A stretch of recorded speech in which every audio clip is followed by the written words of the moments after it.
ஏண்டி சும்மா தானே இருக்க? இல்ல, தலைக்கு மேல 1008 வேலை இருக்கு. என்னம்மா, நான் புருஷனை பிரிஞ்சு வாழ வெட்டியா உட்கார்ந்துருக்கேன்னு என்ன குத்தி காட்டுறியா? ஏய், நான் எங்கடி குத்தி காட்டுனேன்?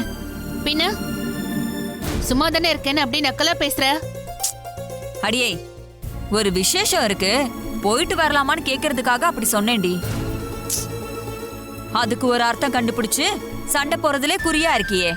ஆமா, உங்க எல்லாருக்கும் நான் தானே சண்டைக்காரி. என்ன கடுப்பேத்தாம போமா நீ. சரி சரி, கோவப்படாத, வா வெளியில போயிட்டு வருவோம். வெளியே வா. எங்கம்மா? நம்ம பெரிய கோயில் பக்கத்துல ஒரு ஹோட்டல் இருக்குமே, அங்கதான். அதுக்கு பேரு கூட என்னவோ RMW ஹோட்டல். அதான், அதேதான். இதுக்கு முன்னாடி நீ அங்க போயிருக்கியா? போயிருக்கேன். ஏன் கேக்குறீங்க? சும்மா தாண்டா கேட்டேன். அந்த ஹோட்டல்ல ஒரு ஃபங்க்ஷன் இருக்கு, வா போயிட்டு வந்துருவோம். என்ன ஃபங்க்ஷன்மா? நம்ம பக்கத்து வீட்டு பொண்ணு சுஜா இருக்கால, அவளோட சீமந்தம். போய் தலையை காட்டிட்டு வந்துருவோம். அதுக்கு எதுக்குமே என்ன கூப்பிடுறீங்க? அதான் ரேணுகா இருக்கால, அவளை கூட்டிட்டு போக வேண்டியதானே?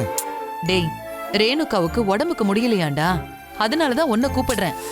இல்ல, நீங்களே போயிட்டு வாங்க, நான் வரல. வரலையா? ஏன்? ஏனா எனக்கு வர இன்ட்ரெஸ்ட் இல்ல. என்னடி இப்படி பேசுற?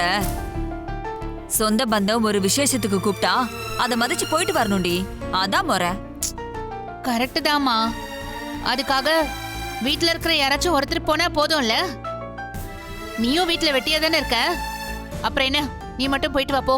நான் எப்படி அவ்வளவு தூரம் தனியா போறது?